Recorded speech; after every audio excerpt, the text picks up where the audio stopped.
नमस्कार, मैं हूं आपके साथ अंकिता पाल। बुलेटिन की शुरुआत करते हैं। साल 1975 में लगे आपातकाल को आज 50 साल पूरे हो गए हैं। आपातकाल की 50वीं बरसी के मौके पर भारतीय जनता पार्टी के द्वारा संविधान हत्या दिवस के रूप में देश भर में एक विशेष कार्यक्रम का आयोजन किया गया। इस विशेष कार्यक्रम में कॉन्स्टिट्यूशन क्लब जयपुर में भी आयोजन किया गया, जिसमें मुख्यमंत्री भजनलाल शर्मा ने हिस्सा लिया है।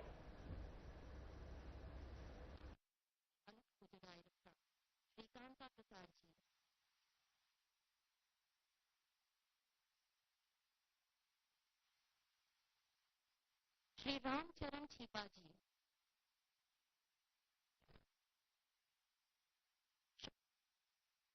की कहानी अपने हृदय में आंखों में समेटे श्री रामचरण छीपा जी भी मंच पर आमंत्रित हैं। स्वागत, अभिनंदन, सम्मान आपके इस शौर्य का, आपकी इस वीरता का, आपके अदम्य साहस का।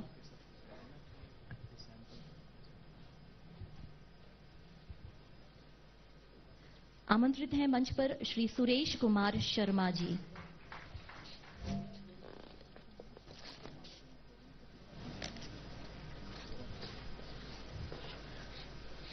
प्रतीकात्मक रूप से 5 वरिष्ठ लोकतंत्र सेनानियों का सम्मान इस मंच से हृदय के भावों से सम्मान आप सभी का किया जा रहा है।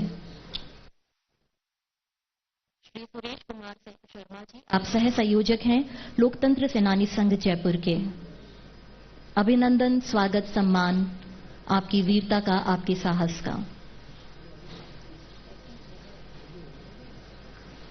बहुत बहुत धन्यवाद। धन्यवाद। देश में आपातकाल लागू होने के 50 बरस पूरे हो गए हैं। आपातकाल के उस दौर को हम आज भी इसलिए याद करते हैं क्योंकि तब नागरिकों को उनके मूल अधिकारों से वंचित करने के साथ ही अभिव्यक्ति की आजादी पर सबसे ज्यादा प्रहार हुआ। लोकतंत्र सेनानियों को मात्र बंदी माना गया, लेकिन माननीय मुख्यमंत्री जी के नेतृत्व में पूरी संवेदनशीलता के साथ लोकतंत्र सेनानियों को उनका सम्मान पुनः लौटाया गया है। आइए देखते हैं आपातकाल और लोकतंत्र सेनानियों पर आधारित ये वृत्तचित्र।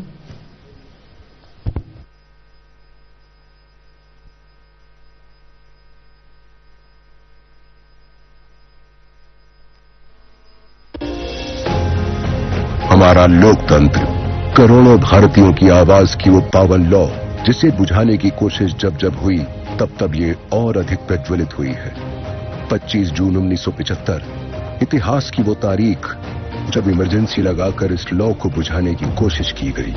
आपातकाल 21 महीनों की वो घुटन जब अभिव्यक्ति पर पहरा था, प्रेस पर थी सेंसरशिप, न्याय प्रक्रिया थी ठप, नागरिक स्वतंत्रताएं कर दी गई थी रद्द और सत्ता के विरोध में उठी आवाजें बंद थी सलाखों के पीछे।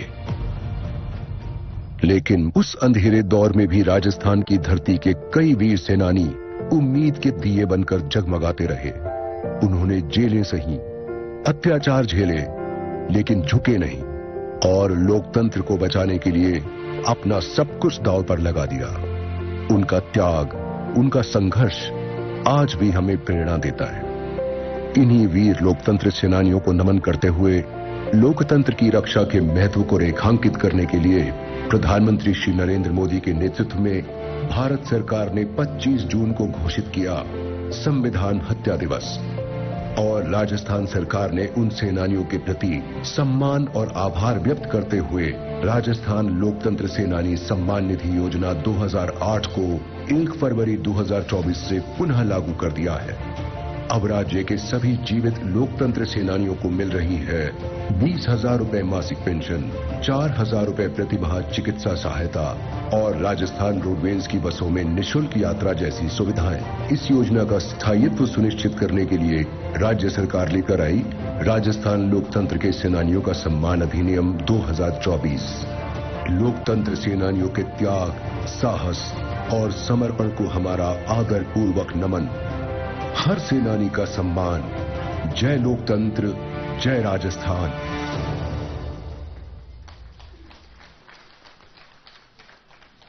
आपने देखा कि पूरी संवेदनशीलता के साथ माननीय मुख्यमंत्री जी ने सुनिश्चित किया कि लोकतंत्र सेनानियों को प्रतिमाह मासिक पेंशन के साथ ही चिकित्सा सुविधा उपलब्ध हो।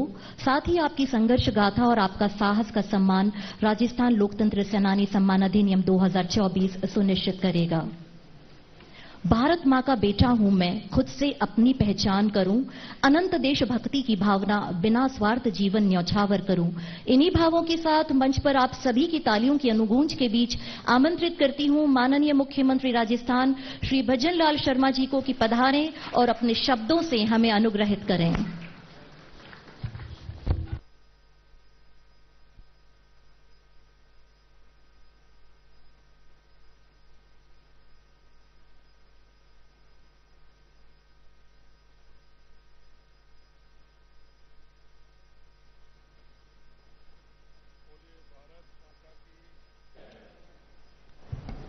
भारत माता की, भारत माता की, हमारे लोकतंत्र के सेनानियों की, हमारे लोकतंत्र के सेनानियों की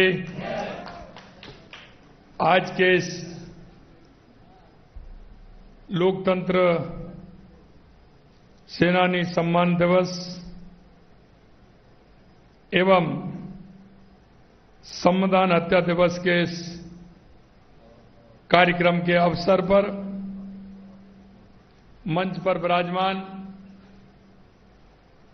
हमारे पार्टी के प्रदेश के अध्यक्ष, राज्यसभा के सांसद सम्मानीय मदन राठौड़ जी, कैबिनेट में मेरे साथी विधि एवं संसदीय कार्य मंत्री और इस जयपुर जिले के प्रभारी भाई जोगाराम पटेल साहब, हमारे बीच में हमारे राज्यसभा के सांसद, हमारे पार्टी के वरिष्ठ नेता, लोकतंत्र सेनानी सम्मानीय घनश्याम जी तिवारी साहब, हमारे सिविल लाइन के विधायक भाई गोपाल शर्मा जी, मेरे सामने बैठे सभी लोकतंत्र सेनानी और सभी मेरे भाई और बहनों, सबसे पहले तो मैं सभी लोकतंत्र सेनानियों को दिल की गहराइयों से उनका अभिनंदन करता हूं, वंदन करता हूं, उन सभी को मैं प्रणाम करता हूं। ये आज का दिन आप सभी जानते हैं, क्योंकि आज उस दिन को 50 साल पूरे हुए हैं। आपातकाल जब लगाया था, आज ही के दिन 25 जून 1975 को आपने देखा कि लोकतंत्र के इतिहास में उस काले अध्याय को संविधान हत्या दिवस के रूप में स्मरण करने के लिए हम सब एकत्रित हुए हैं। यही नहीं, आप सभी ने भली बात देखा है कि इस देश में आजादी से पहले किस तरह की व्यवस्थाएं थी, लेकिन आजादी की लड़ाई में, क्योंकि आपने देखा इस देश को हजारों सालों की गुलामी का दंश झेलना पड़ा था। कभी इस देश में हूण आए, कभी कुषाण आए, कभी इस्लाम आए, तो कभी अंग्रेज आए, लेकिन देश के नागरिकों ने, हमारे पूर्वजों ने जिस तरह से हर संघर्ष का मुकाबला करते हुए आगे बढ़ते रहे और देश को आजादी दिलाने का काम भी किया। मित्रों, मैं कहना चाहता हूं कि कांग्रेस के नेतृत्व में पूरा देश आजादी की लड़ाई लड़ रहा था। उसमें सभी लोग थे, पूरा जन था, उनके नेतृत्व में आजादी की लड़ाई लड़ रहा था। और उनके आजादी की लड़ाई से पहले कुछ आधारित मूल्य थे जिसके लिए उन्होंने आजादी की लड़ाई लड़ी थी। वो चाहते थे हमारे संविधान हो, हमारे संविधान के हिसाब से हम काम करें, हमारे आने वाली पीढ़ी सुखी से रहे, उनको किसी तरह की कोई परेशानी नहीं हो। उन्होंने यातनाएं झेली थी, उन यातना इस तरह की थी, और देश की आजादी में भी उनका जितना बड़ा योगदान था। मित्रों, मैं इतना ही निवेदन करना चाहता हूं, आगे आने वाली पीढ़ी को भी कहना चाहता हूं कि उनके जो सपने थे उन स्वतंत्रता सेनानियों के सपने अपने जीवन में पूरे नहीं हुए। वो अगर लड़ाई लड़े तो आने वाली पीढ़ी के लिए उन्होंने लड़ाई लड़ी थी, जिससे आने वाली पीढ़ी को ठीक प्रकार से संदेश दे सके, आने वाली पीढ़ी को वो बता सके। इसलिए उन्होंने संघर्ष किया और उन्होंने अपने आप को समर्पित कर दिया। आजादी के वो दीवाने जिन्होंने कुछ नहीं सोचा। कभी कभी मैं कहता हूं कि किसी मां से पूछा था, आपके 4 बेटे हैं, चारों के चारों बेटे आपके शहीद हो गए, आप क्या कहना चाहती हैं? उन्होंने कहा अगर 5वां बेटा भी होता तो उसको भी अगर मां भारती के लिए शहीद हो जाता तो मुझे कोई चिंता नहीं थी। इस तरह की आजादी के लिए जो हमारी माताएं, हमारे बुजुर्ग जो प्रेरित करते थे, आजादी मिली। लेकिन महात्मा गांधी जी ने कहा था कि आजादी मिल गई, इस कांग्रेस को समाप्त कर दिया जाए, क्योंकि हर देश का हर नागरिक ने कांग्रेस के नेतृत्व में आजादी की लड़ाई लड़ी थी, लेकिन वो भी नहीं मानी। उसके बावजूद भी उन्होंने जिस तरह से तुष्टीकरण के आधार पर देश को चलाना चाहा, जो देश जिस राष्ट्रवाद की धारा से चलना चाहिए था वो नहीं चला, तो देश के हमारे उस समय के उद्योग मंत्री डॉक्टर श्यामा प्रसाद मुखर्जी जी ने विरोध किया। और विरोध किया था, कोई वो अपने काम के लिए नहीं किया, अपने स्वार्थ के लिए नहीं किया। वो तो बंगाल के रहने वाले थे, लेकिन उन्होंने विरोध दर्ज कराया कश्मीर को लेकर के कि कश्मीर में धारा 370 का विरोध करते हुए उन्होंने कहा कि 2 विधान 2 प्रधान 2 निशान नहीं चलेंगे। और मैं आपको ये बात इसलिए कहना चाह रहा हूं, ये लंबी फेहरिस्त है जिस तरह से आजादी की लड़ाई लड़ी गई थी। और जब देखा कि ये स्थिति ठीक नहीं है तो उन्होंने एक राष्ट्रवादी दल का भी गठन किया और उस दल का गठन करके उन्होंने कहा कि देश जो चलेगा वो हमारी खुद की नीतियों से चलेगा, राष्ट्र की नीतियों से चलेगा और राष्ट्रवाद को लेकर के चलेगा। मित्रों, मैं आपसे इतना कहना चाहता हूं कि हमेशा इस कांग्रेस ने इसी तरह का काम किया है। और आपने देखा 25 जून 1975 को उन्होंने आधी रात को आपातकाल लगाकर हमारे लोकतंत्र की हत्या करने का काम किया, लोकतंत्र को कुचलने का काम किया। लोग कहते हैं, आज मैं देख रहा था कपूर चंद कुलिस जी का लेख था, उसमें था कि मैं उस दिन लाडनू में था, मुश्किल से आकर के मैंने घर पहुंचा, जयपुर में पहुंचा और पता लगा कि उससे पहले तो कई जो विरोध के नेता थे, अखबारों के मालिक थे, पत्रकार थे, संपादक थे, उन सभी को गिरफ्तार कर लिया गया था।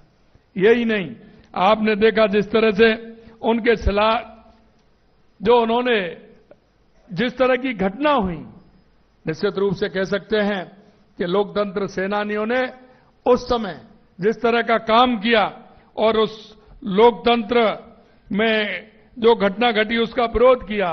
इन्होंने 18 महीने, 19 महीने, 20 महीने, 21 महीने तक उन्होंने जेल की यातनाएं सही। उनको किस तरह से परेशान किया गया।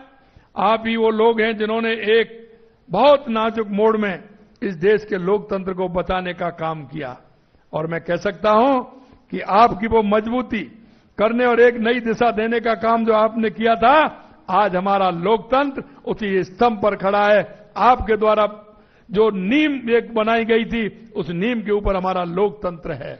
मैं आपसे कहना चाहता हूं कि आज भारत दुनिया का सबसे बड़ा लोकतंत्र है। मुझे यह कहने में कोई संकोच नहीं कि आज भारत माननीय प्रधानमंत्री श्री नरेंद्र मोदी जी के नेतृत्व में दुनिया का सबसे मजबूत लोकतंत्र भी है। आपातकाल हमारे लोकतंत्र के इतिहास पर काला धब्बा है।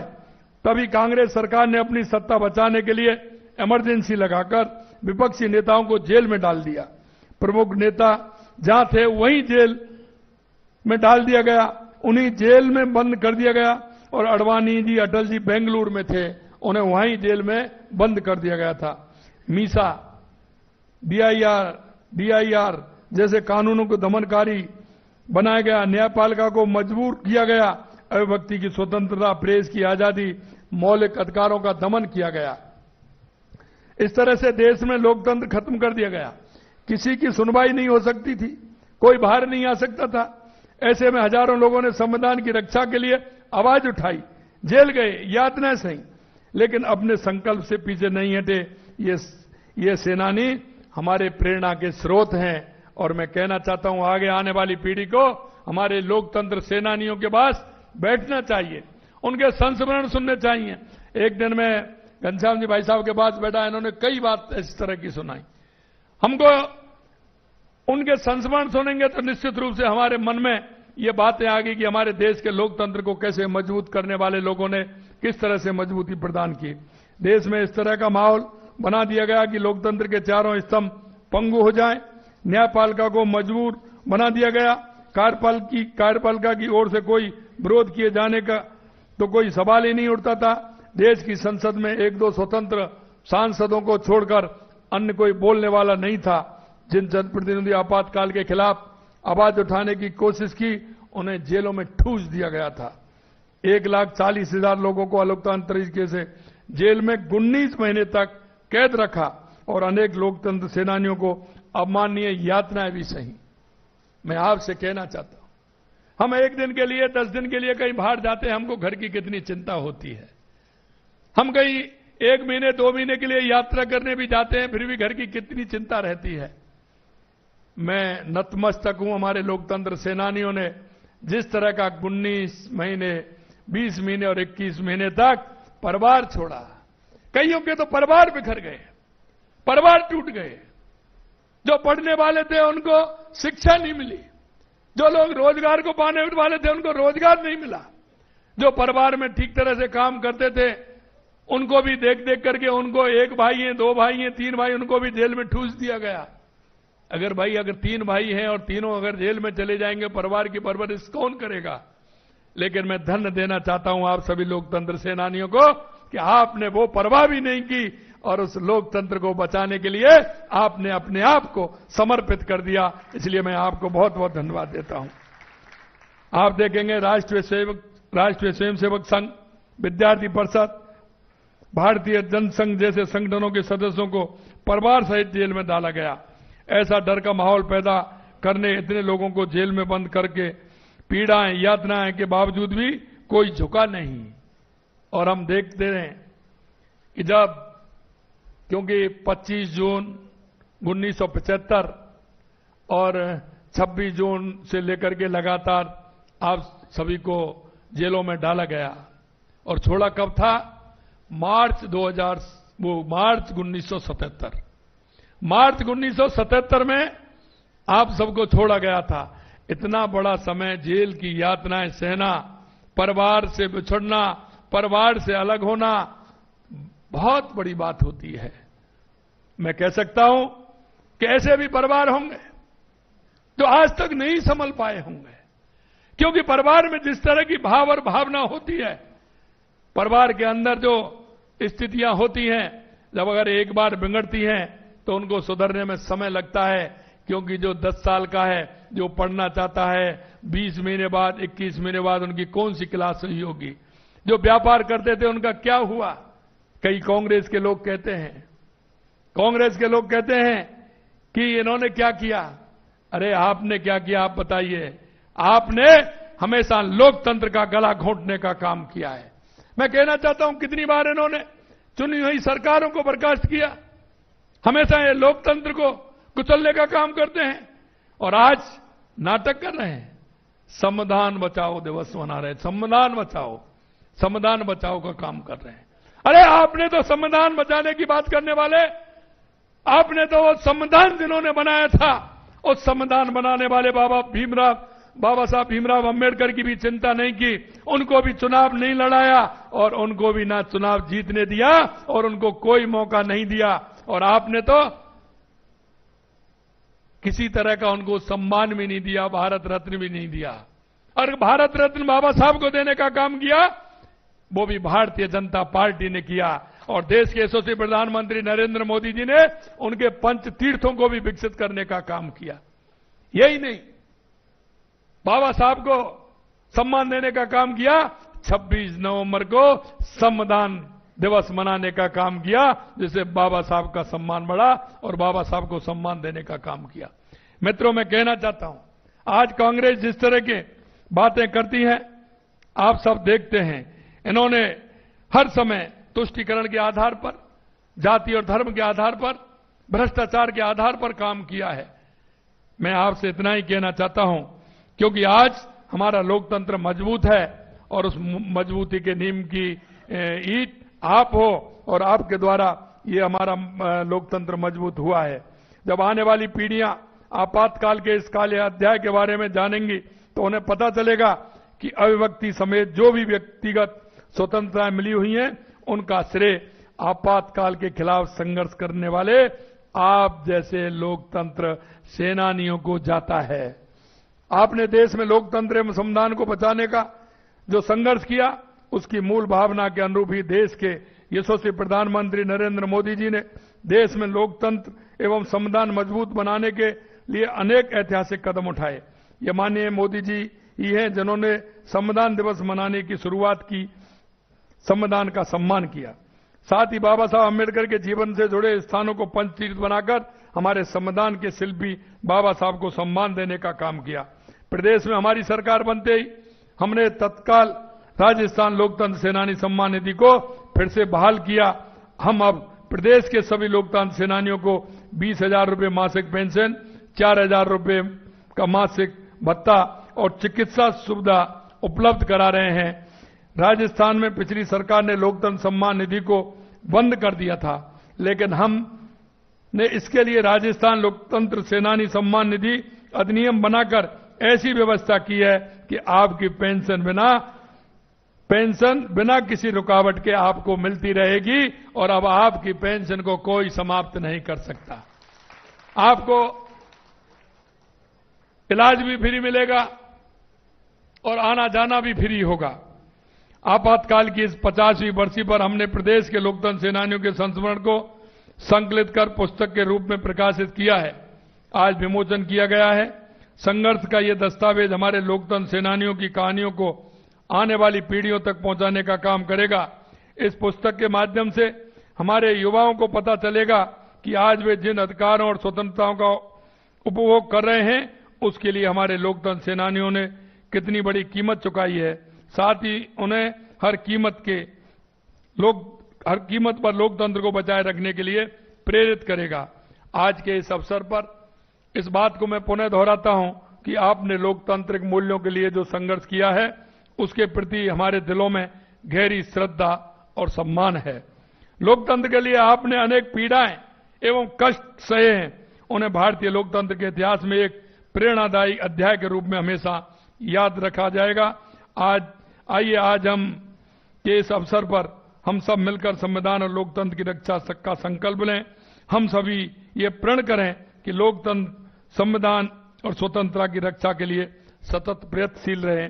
अंत में मैं आपसे इतना कहूंगा कि हमारी सरकार ने पिछली बार आप सभी को मैंने मेरे सीएमआर में बुला करके राजस्थान के सभी हमारे लोकतंत्र सेनानियों का सम्मान किया था। अभी यह कार्यक्रम हमने हर जिले और हमारे संभागों में कुछ रखा है। संभागों के माध्यम से जिलों में भी हमारा कार्यक्रम रहेगा। मैं आपसे कहना चाहता हूं कि आप वो लोग हैं जो इस देश को दिशा देने वाले हैं। आप वो लोग हैं जो आने वाली पीढ़ी को दिशा देने वाले हैं। आप वो लोग हैं कि इस लोकतंत्र को मजबूत करने वाले हैं। आगे आने वाली पीढ़ी निश्चित रूप से आपके विचारों से, आपके उस संघर्ष से इस राजस्थानी पूरे देश के सभी हमारे लोकतंत्र सेनानी को निश्चित रूप से हमारे संविधान को मजबूत करने में, लोकतंत्र को मजबूत करने में आपकी बहुत बड़ी भूमिका रहेगी। पुनः आप सभी को मैं बहुत बहुत दिल की गहराइयों से धन्यवाद और साधुवाद देता हूं। आपके चरणों में प्रणाम करता हूं, वंदन करता हूं कि आपने एक राष्ट्र के प्रहरी के रूप में काम किया और इस लोकतंत्र को बचाने का काम। फिलहाल में इतना ही। नमस्कार।